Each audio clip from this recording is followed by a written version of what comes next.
अस्सलाम वालेकुम जी मेरे वीरो तो की हाल ने ठीक ठाक हो। उम्मीद करते हैं कि तुसी खैरियत ना होवोगे। तो थानू पता कि बड़े दिनों बाद अज फिर व्लॉग बना लगे थोड़ा जिहा पंजाबी।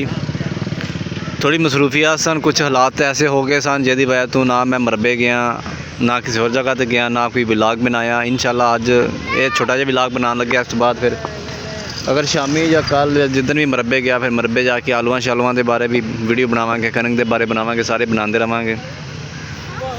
तुहानू पता कैश चैनल के उत्ते मैं सिर्फ पंजाबी दे विच गल करदा, सादा जिहियां गल्लां करीदियां तुहाडे नाल, जिहड़ियां आपस च बंदा बह के गल्लां करदा ओही तुहाडे नाल कर लईदियां। ਇਹ ਤੁਹਾਨੂੰ नज़र आ रहा होना सामने मछेरे तुरे फिरते हैं, यानी कि मच्छियाँ फड़न वास्ते बंदे आए ने, क्योंकि नहर बंद हुई है। तुहाडे सामने पुल बनन लगा, पुल घराट ये बनना स्टार्ट हो गया वे। नहर की बंदी भी हो गई है, तो हुण मछेरे भी तुहानू पता है कि नहर बंदी हुंदी आ ते मच्छियाँ फड़न वाले बंदे सह आंदे ने, कोशिश करते हैं कि यार मच्छी फड़ लीए, कोई सानू भी लभ जाए। हुण तुहाडे सामने तुसीं वेख भी सकते हो, मैं चलो तुहानू दिखा भी देवां। छोटे छोटे बच्चे भी आए ने, वडेरे भी आए ने। कल भी उत्थे काफ़ी जिथे ब्रिज है, ब्रिज के जी पायल थले शाफ्टा ने, उत्थों बहुत ज़्यादा बंदे ने मछलियाँ फड़ियां भी, जाल उत्थे भी लाए सन। इधर तुहाडे सामने बच्चे तुसीं देख भी सकते हो कितनी आवाम, इधर भी आवाम है, वो भी सामने आवाम खड़ी भी तुसीं देख सकते हो। तो वीडियो की गल करते रहांगे, वीडियो बंद ही रहेगी। तुहाडे नाल छोटी जी गुजारिश हुंदी है कि चैनल नूं लाजमी सबसक्राइब कर दिया करो, ताकि मैनूं थोड़ी सपोर्ट मिले, क्योंकि मैनूं वाच टाइम के नाल नाल सबसक्राइबर की भी जरूरत है, लाइक की भी जरूरत है, कमेंट की भी जरूरत है, शेयर की भी जरूरत है। तो हर चीज़ कर दिया करो, तो नाल घंटे का बटन जरूर दबाया करो, ताकि जदों भी वीडियो बने तुहाडे तक जरूर पहुँच जाए। तो कोई भाई साहब थले मच्छियाँ फड़ रहे हैं, तो कोई वेखते पे भी किस तरह फड़ते हैं। कोई उन्होंने भाईवाल होने ने, कोई साडे वांगू वेखण वाले होने ने भी की करते हैं तो किवें करते हैं, मच्छी किवें फड़ी जाती है, किवें जल लाया जाता है। तुसीं देखो सही, तुहानू सामने दिखा रहा। तो बाकी हुण जिहड़ी एग्रीकल्चर के बारे इंशाल्लाह अज नहीं तो कल जरूर थोड़ा जिहा व्लॉग बनावांगे, क्योंकि मरबे जाके बनाना हुंदा वा, इत्थे तो नहीं बन सकदा। हुण भी जानी कि आपां नहर ते बैठे हैं तो आपां हुण आलूआं की गल करना शुरू कर दईए या कणक की गल करनी शुरू कर दईए, वो फिर बंदा अच्छा नहीं लगता। एक चीज़ सामने होवे ना, उहदे बारे बंदा गल कर रहा होवे ना, बंदे नूं समझ भी आउंदी है। हुण जिवें मच्छियाँ फड़ रहे, ए तुहानूं मैं मच्छी दिखाना भी है, बंदे ने एक फड़ भी लई है। ते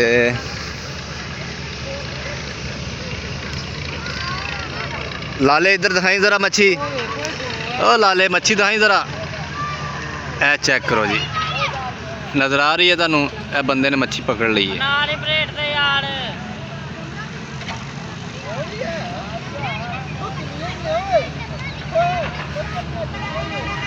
ए चेक करो तुसां, हुण जाल नूं फोल्ड करदा पिया ताकि जिहड़ी विच मच्छी आई है उहनूं बाहर कढिया जाए। मच्छियां इत्थे फिलहाल छोटियां ने, ए चेक करो। ओ डेगी एक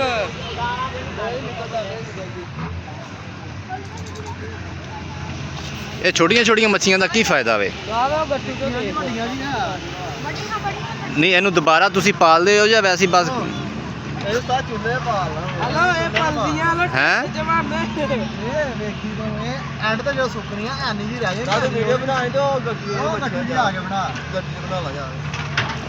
नहीं नहीं भी हुण इदां ही तुसी इनू जान के करे पका के खा लोगे या इनू दोबारा फिर इनू इहदी परवरिश होर?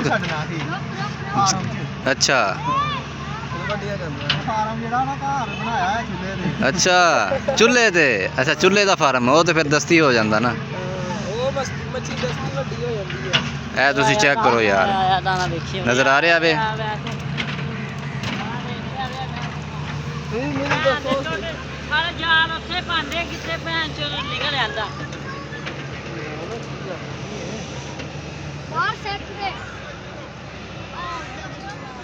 दाना अगे ही आ, किकर दे थल्ले होना जो किकर फड़ोल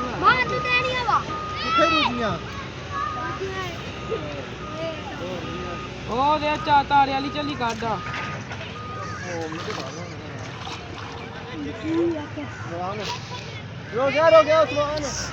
अगर किन्नियां बड़ियां अगर चार है बन जा।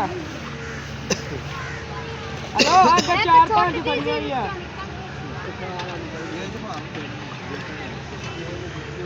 चेक करो यार, तुहाडे सामने माला जाल लाया वे, तो 3-4 आ गई उहदे च, उन्हें फड़ लिया ने, बाकी फिर जाल लान लगा वे।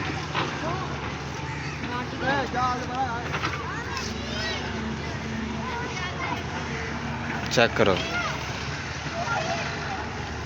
ਹਰ ਕਿਸੇ ਦਾ ਆਪਣਾ ਸ਼ੌਕ ਹੁੰਦਾ ਯਾਰ, ਸਹੀ ਕਹਿੰਦੇ ਨੇ ਸ਼ੌਕ ਦਾ ਕੋਈ ਮੁੱਲ ਨਹੀਂ ਹੁੰਦਾ।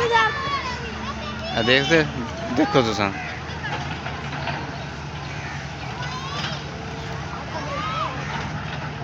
ਉਹ ਮੁੰਡੇ ਕੋਲ ਲਾਓ ਗੱਟੂ ਵਾਲਾ। ਉਹ ਪਿੱਲਾ ਲੱਖੂ ਹੈ।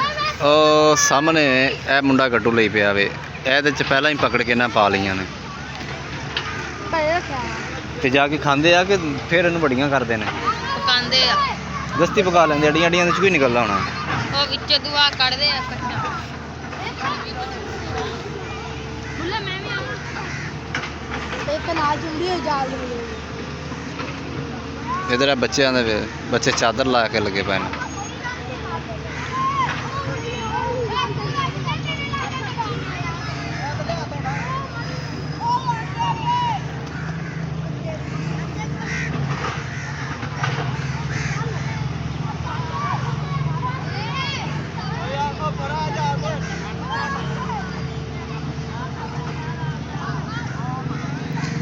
ਲੱਗਦਾ ਵੀ ਇੱਧਰ ਹੋਰ ਮੱਛੀ ਆ ਗਈ ਹੈ।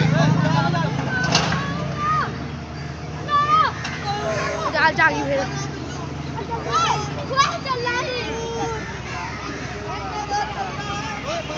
ਇਹ ਤੁਸੀਂ ਹਿਸਾਬ ਕਿਤਾਬ ਚੈੱਕ ਕਰੋ। ਹੁਣ ਪਕੜ ਕੇ ਨਾਲ ਹੀ ਗੱਟੂਆਂ 'ਚ ਪਾਈ ਜਾਣਗੇ। ਠੀਕ ਹੈ।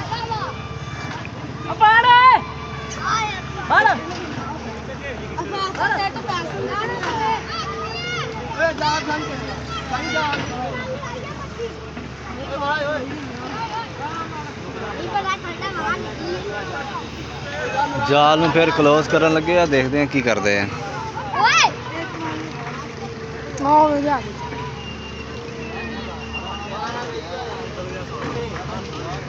ਆ ਗਾ ਵੇਚੀਏ ਯਾਰ।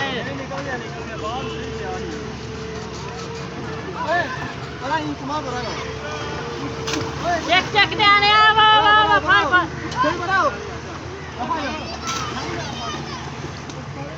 ਨਿਆਣੇ ਚੱਕੋ ਇੱਥੋਂ ਨਿਆਣੇ।